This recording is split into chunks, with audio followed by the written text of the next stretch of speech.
Thank you, Bob. Thank you, Catherine and Ray, for putting on this great conference. And thanks to all the speakers. It's really been a pleasure listening to people from a lot of different disciplines involved in the surgical ecosystem. And it's especially interesting to me because this area is really fairly new to PATH. PATH's been involved with global health for 35 years. We've got a staff of about 1,300 now, spread out in 34 cities across the globe. We're headquartered in Seattle, but we also have a large presence across sub-Saharan Africa, Southeast Asia, South Asia, and all of the low-resource settings in the world. My first entree into some of this surgical ecosystem came a couple of years ago when I worked with Dr. Lou Zirkle, many of you guys know, who runs the SIGN network. And it was a very small project, very short duration, but very successful in that the SIGN hit construct that we were developing a testing method for and the instrumentation to test went on to get a 510K clearance, and then today is now being used in low-resource settings. We walked away from that feeling really good about the collaboration and also about the people we were working with in the surgical ecosystem, and we wanted to do more. So I sat down with some people and we took a look at the funding because we're a nonprofit organization, and we were shocked at the lack of funding in this area. And so, we came up with a strategy that allowed us to work in this area to some extent, and that was through maternal mortality, emergency obstetrics, plenty of money going into MDG 5B because of the lack of progress in reducing maternal mortality. But at the same time, we really wanted to make some inroads into that. So I'm really glad to be here. It starts with this coalescing of like-minded people that can start to move donor framework, and I think that's going to be important to move this up on the same radar screen as infectious diseases as well as chronic disease. As much time as we think about what the donors are getting proposals in front of the donors that they want to see and that they're willing to fund, it was really interesting to me recently when someone put a publication in front of me that said there's this very strong correlation between the donor's likelihood of funding a proposal before lunch, whereas they're not as likely after lunch when the committees review it. So it's kind of with mixed feelings that I'm presenting to you guys right after lunch, but again, I'm really glad to be here because of the coalescing of ideas, and hopefully we can all work together to move the donor framework. So I'm going to talk about maternal mortality because that's what we know best at PATH when it comes closest to surgical ecosystem, and this is just a map of the uneven distribution of maternal mortality with a high distribution in South Asia and sub-Saharan Africa. If you look at the distribution of actual diseases that contribute to that, you can see that hemorrhage is the biggest contributor with 34%. So I'm going to actually further focus my talk on hemorrhage because obstetric hemorrhage accounts for 34% of maternal deaths in Africa, 31 in Asia, and 21 in Latin America and the Caribbean, but only 13% in developed countries. So there's a big mismatch there. So when we're designing technologies, we keep a couple of these design constraints in focus. There's this lack of reliable infrastructure and electricity, so we very often design for flexible power. Lack of training results in design for ease of use, lack of maintenance, design simple, modular, sometimes disposable, and then there's this tension between the effect on the ecology when you do that as well. So we try to keep things in balance. And then obviously lack of money. We need to be making things affordable. Won't go into the design for users or the user-centered design at all into this presentation. I really wanted to give you guys a real look at a lot of different technologies that are in the product development pipeline that I think could have really big impact if they're further developed for appropriateness and affordability. So let's take a look at the postpartum hemorrhage continuum of care, starting with prevention, moving through detection, uterotonic treatments, very effective, referral, and then emergency obstetric care. And while I'll spend almost all of the talk on emergency obstetric care, it's probably worth talking just a bit about the prevention, as I think it gives a really good example of how PATH works.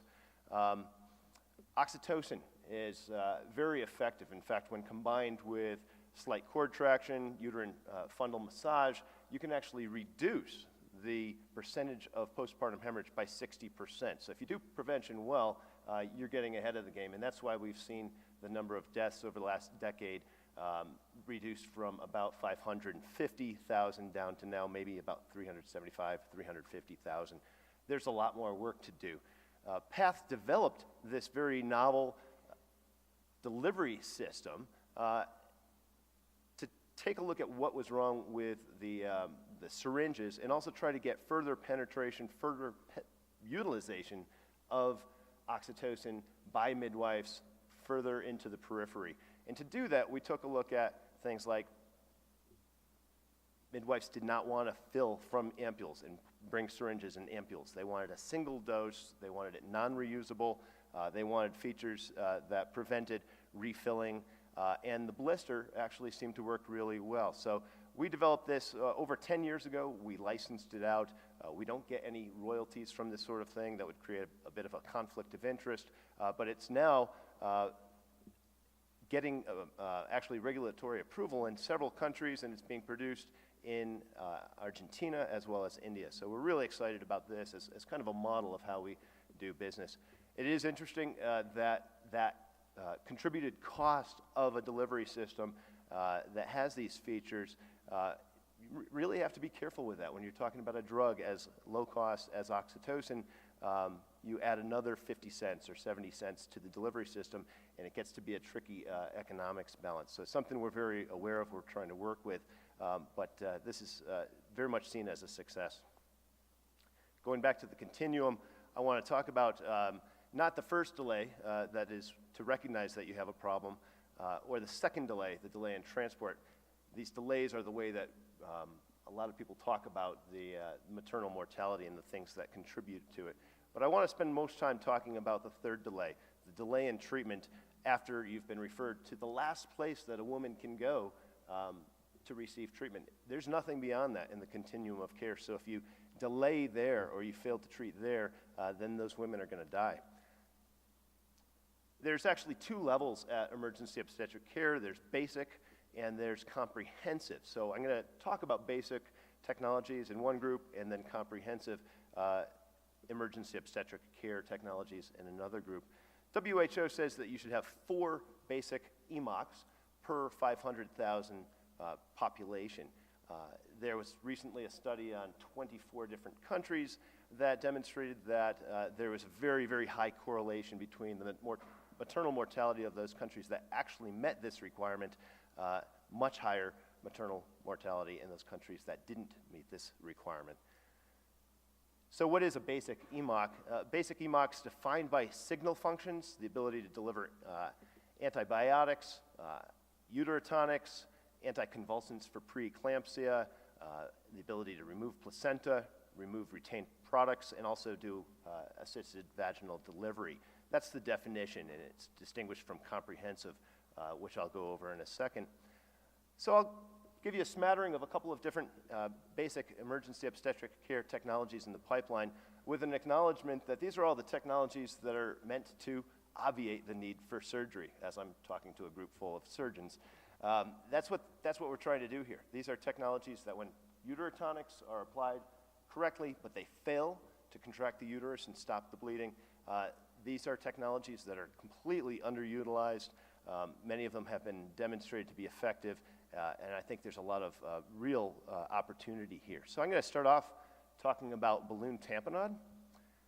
And this, yes, that is a condom in a postpartum hemorrhage talk. That at the bottom of the screen is a condom that is string tied to a tube that's connected via a PIC to a water bottle. And sorry for the fine print there, but in fact, I think this is an outdated publication. Recently, there was actually, I think somewhere in the 80s, a number of case studies reported lives saved using this exact technology. That is a very opportunistic approach to saving lives when surgery is not available. This has been pioneered in Ghana and Bangladesh, and when we go out into the field and we talk to people who are using this, we address them as co-inventors because they've created something out of nothing for about $1.50 worth of materials, and they're saving lives with this. We also acknowledge that this is not a real medical device the way the FDA would look at medical devices, and that creates problems.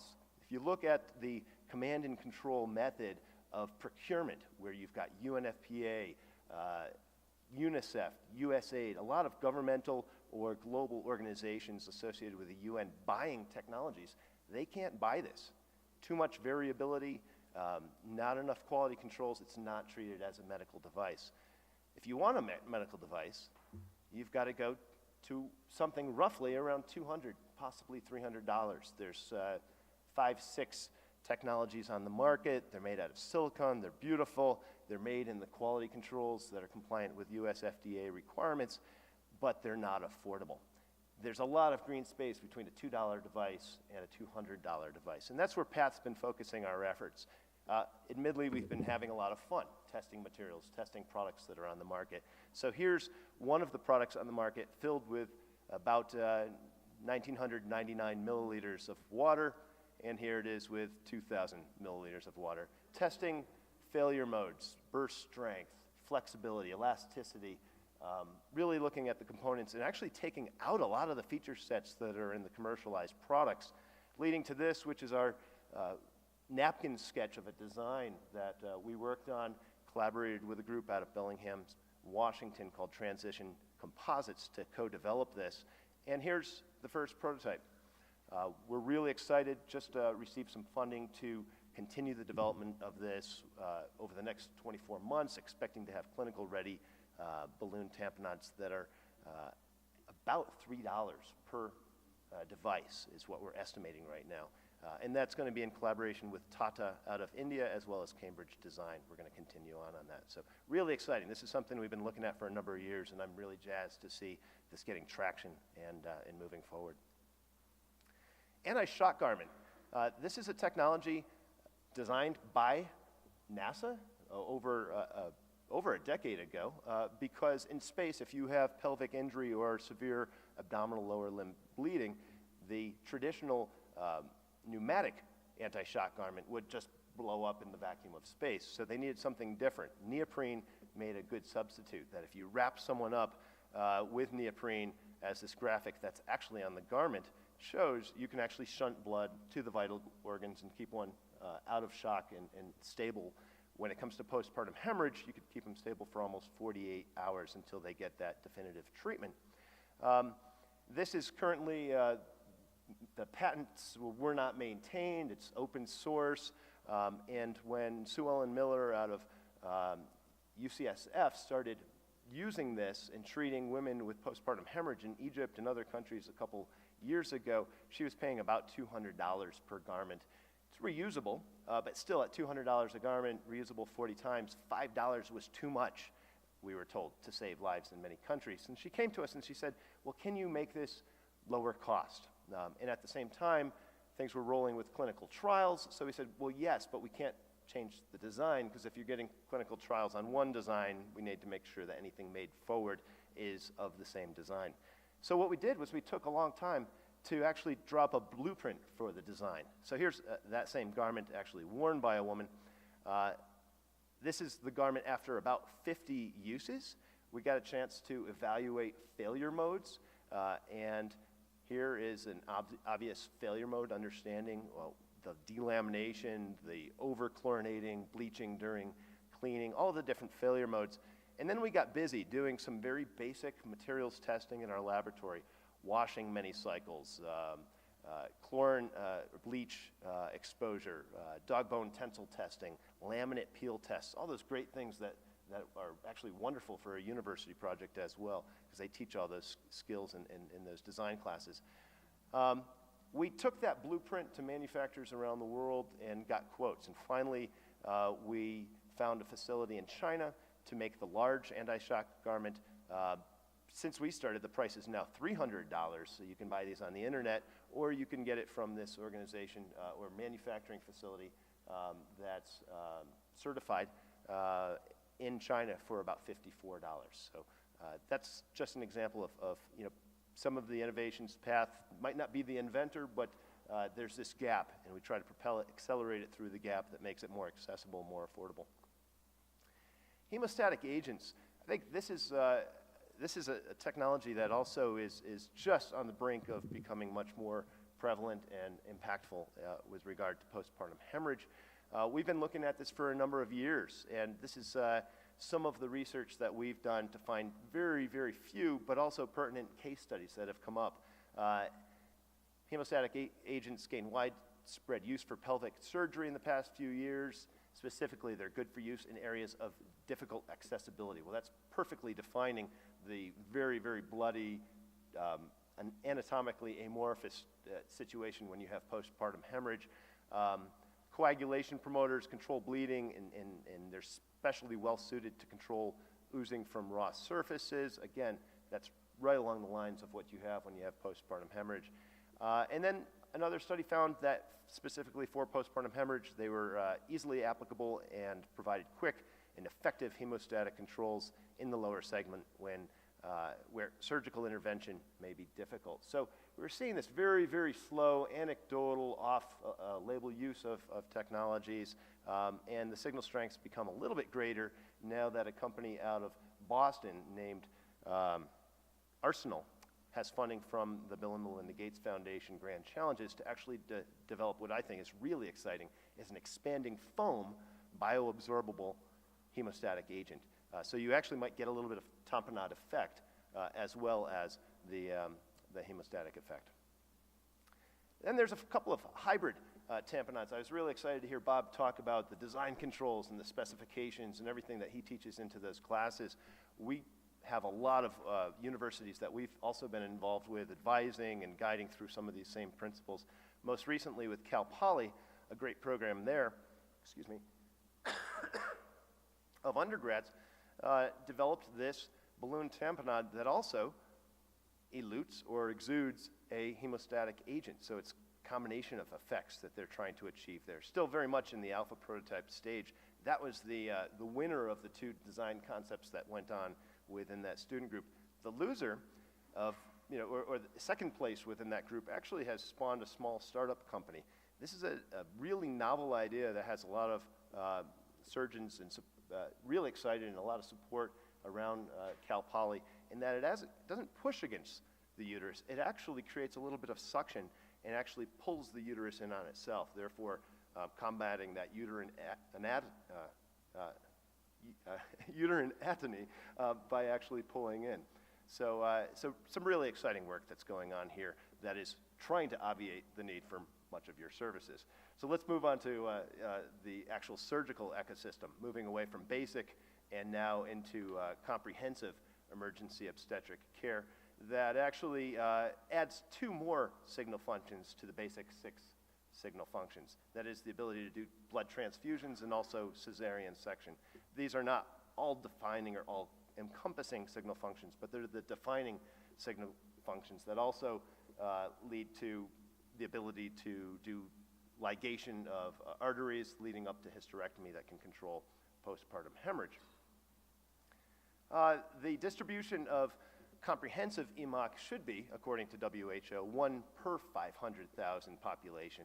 But in fact, in that same survey of 24 countries, only 2 countries actually met that basic requirement for many reasons, one of which is good training and obviously good technologies. So here's a couple technologies I wanted to talk about associated with comprehensive EMOC. These are not a comprehensive list. It's just a smattering of technologies that are in the product development pipeline that I thought might give a good example of innovation in this space. First off, starting with blood supply. Recently in Nigeria, we found that PEPFAR had delivered and procured and delivered these fantastic refrigerators that have an Energy Star rating, and they were bright and shiny new. And then when we opened them up, these were actually supposed to be for use in blood banks. We found they were empty. And then when we looked around the back, we found that they weren't even plugged in, and they had been there for many months. And the explanation was, these are useless. We have power outages that are unpredictable, might last a day or two, and we can't store blood safely, even with these great technologies. So there's a mismatch here. We've got to match appropriate technologies with the settings and start off by getting to know the settings well. Well, it turns out with refrigeration, a lot of work has been done for vaccine technologies. Vaccines require storage very often between 2 to 8 degrees Celsius, which happens to be right there in the same range as blood components. So lots of investments in technologies in this space with huge investments, billions of dollars in vaccine at stake. So they've taken this very seriously. One of the initiatives that came out of that we've been involved with is the solar chill refrigerator, which is not a brand name. It's actually a classification of refrigerators that is battery-free solar, battery-free because batteries are the root cause of most of the failures that we found with solar technologies. It uses a refrigerant that's eco-friendly and it's solar powered. So that's pretty much the defining qualities of solar chill. These are currently on the market. WHO has qualified, I believe now 3 or 4 different brands of solar chill. So the argument here is let's consolidate these gains and repurpose these technologies and get them out for blood storage. And at the same time, address some of the differences between vaccines and blood. Vaccines can take a lot of heat for a little bit of time. They can be out of the cold chain for a while and not have problems. You take blood out of the cold chain, you have these excursions, your quality is not going to be there and you're running some more risks. So we wanted to monitor blood a little bit more closely. This here is a Smart Connect concept that we've used for a number of different purposes. The idea here is that you can remotely alert people who are responsible for the blood storage that there is an excursion, an out of band temperature, perhaps from a door being open or some connection not being made between the solar panel and the refrigerator. So this is very, very simple technology using some probably $25 worth of components from the cell phone industry enabling the Smart Connect. So this is quality assurance, right? Making sure that along the way you're doing all of the right things and keeping temperature in band. And then for quality control, time temperature labels. For vaccines, Path developed the technology on the right years ago, which is a colorimetric sticker. Changes color, integrates over time, changes faster with higher temperatures, slower with lower temperatures, but it's calibrated to turn a color of purple at the same time as we would expect that vaccine would no longer have the viability. So we think that with a similar but more of a time temperature monitor that looks at excursions and gives indications of excursions would be appropriate for blood storage.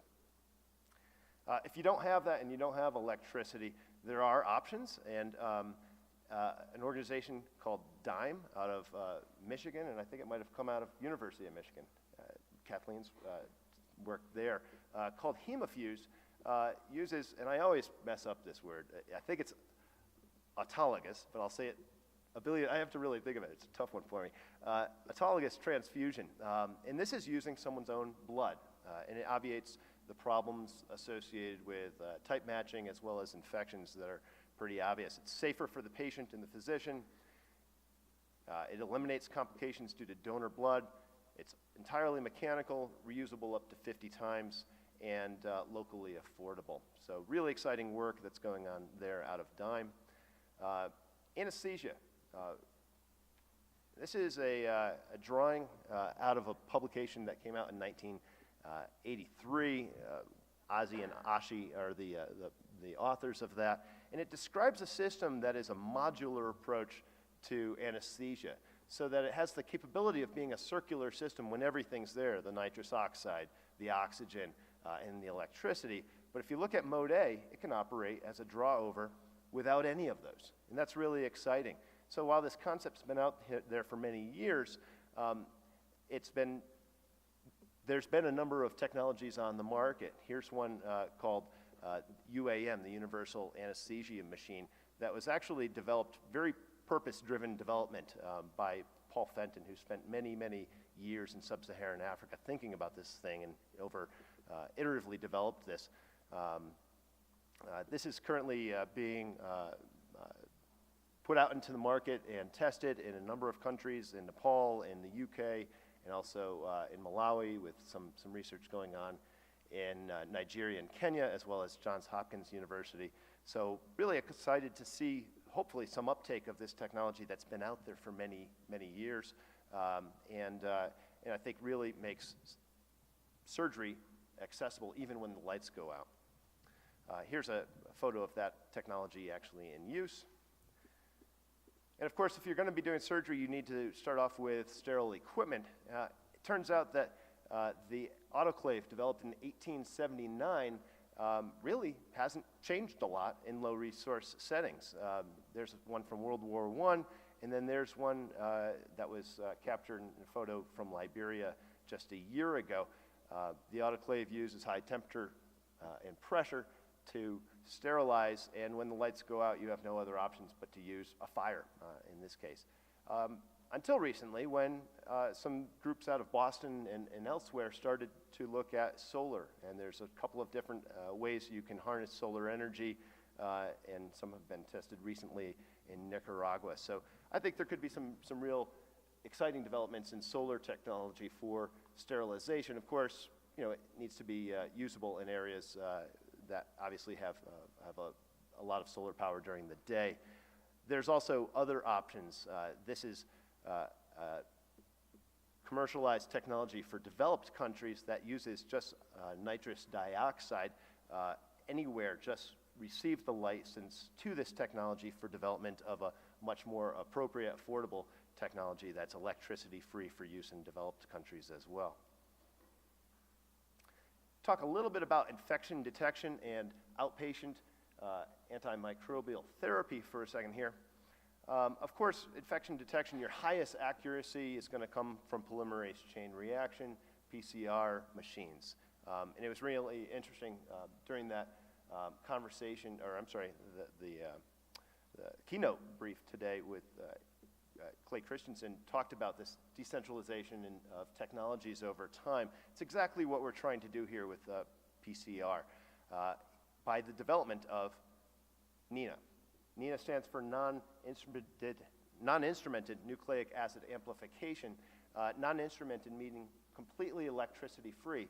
So if PCR requires 3 temperatures cycling over 30 times from 90 to 54 to 73, how is it that you can amplify DNA and detect a signal? Well, it turns out that our inspiration came from a couple of things recently, and one is the momentum gained with isothermal amplification methods. You can actually now amplify DNA, skip that denaturization step, and actually do that with BST and other polymerases. So it's actually happening all the time, not cyclically. And you can actually get visual detection with turbidity or fluorescence, so you don't need any special analyzing equipment. These are some developments just over the last decade that have really opened the door to new approaches to nucleic acid amplification. And the warm pack there is part of the inspiration. Actually, MREs use exothermic heating very well. There was actually a product that you could actually buy several years ago in Walmart that was actually a heated beverage, hot cocoa or tea that you could buy. Push a button, have it in your car, and push a button and actually have it heat itself without batteries or anything. As crazy of an idea as that is, I never actually bought one. It was our inspiration to take that idea, do some thermal modeling, and figure out how can we actually reach and achieve a temperature for up to an hour really stable for use in isothermal amplification. We developed prototypes, sent them to the CDC, to University of Hawaii, and other collaborators, as well as tested internally, and now I think we have 3 or 4 publications on this, and that right there is temperature held at about 64 degrees, sustained plus or minus 1 degree over an hour with absolutely no control feedback loop.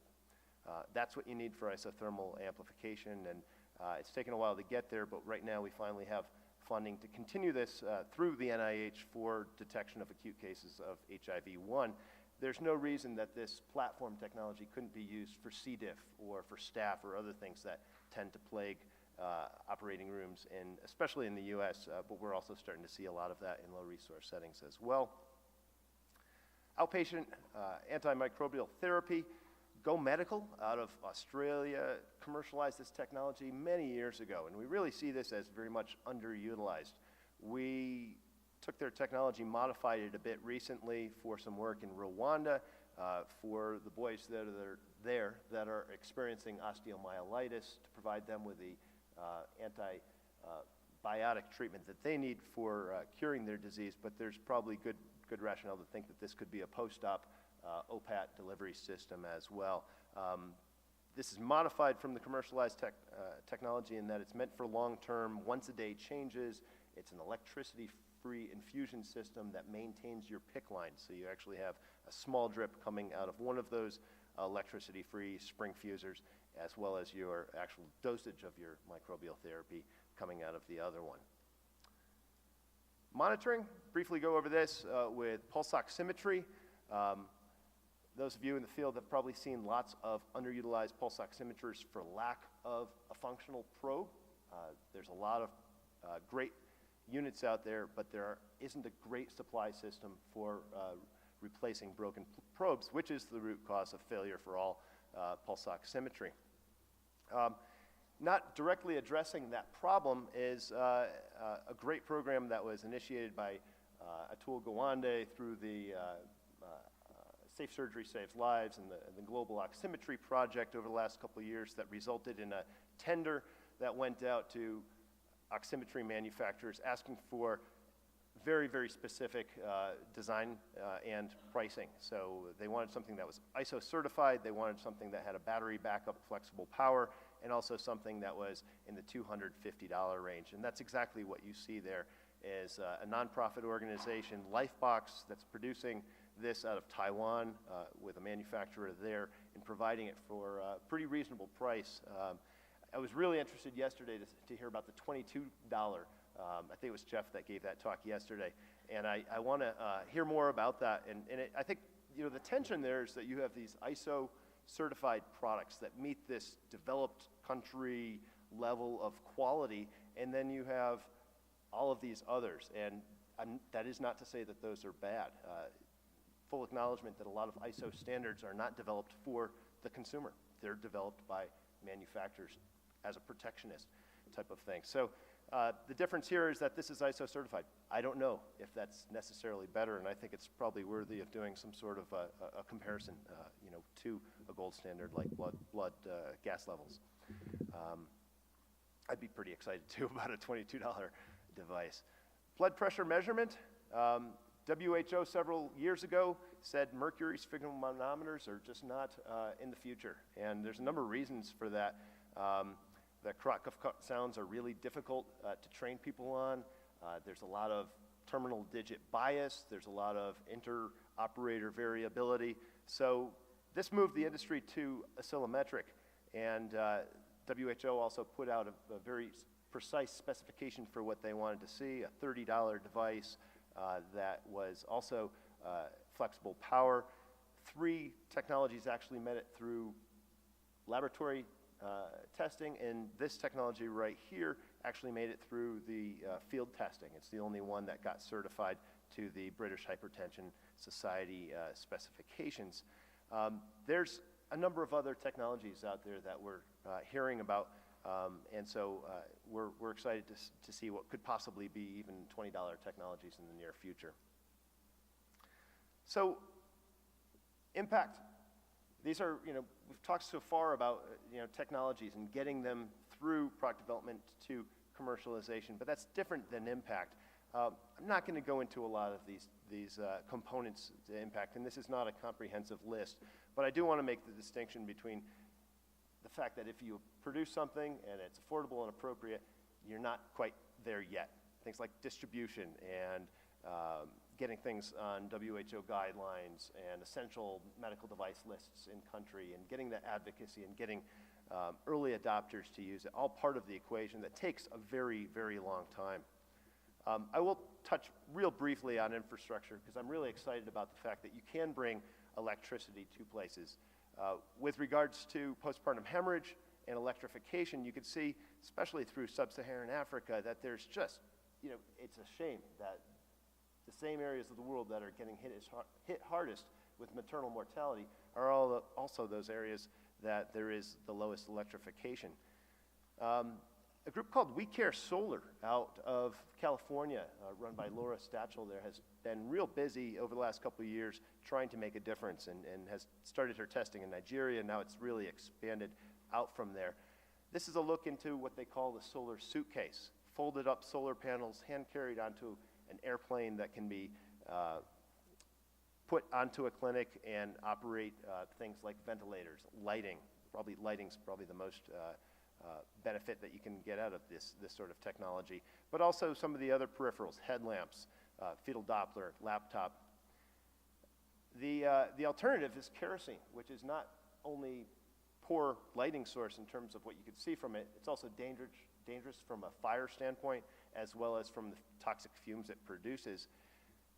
And this is what she's been able to do in these clinics. Really exciting, great momentum in that program. It's a nonprofit organization. I think a really good example of what you can do with an idea.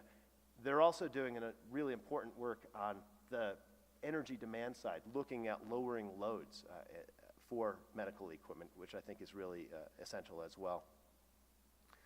So extremely affordable technologies are necessary, but not sufficient. And here's where equipment lies at the bottom of that service providing pyramid, right at the bottom. And how do we get to the top? As I get to the close of my talk here, I want to emphasize that this is just a very small component in a much bigger ecosystem that you guys all know very well. And it takes partnerships, product development partnerships, private sector, public sector partnerships to address that space where this blue X is, which is not in the right place on the risk versus return graph for most commercial entities. I had a mentor once who said, hey, if it's that easy, somebody else would already be doing it. In this case, if it's that profitable, somebody would be out there making money doing this. So we operate in these externalities where we need to take donor funds and push that graph closer to where some entity that's willing to take it up and make money and provide that sustainable supply of technologies where that actually makes sense, where the capitalism model is actually working. And it takes partnerships to do that. We gain ground on that curve and shift the line to the point where it does make sense for the for-profit sector to take over. Because sustainability at the end of the day is really about the NGOs stepping out of the equation and letting industry and technologies get out into the market on their own accord. So PATH's mission, to improve the health of people around the world by advancing technologies, strengthening health systems, and encouraging healthy behaviors. But as I pointed out, we don't do that in isolation. We do that with a lot of partnerships. And I think we're very interested in partnering in this space, especially coming here and learning a little bit more about it and what everybody else has been doing. So if you have innovative ideas or you want to understand how to accelerate your ideas to impact, we'd love to talk. That's it. Thanks.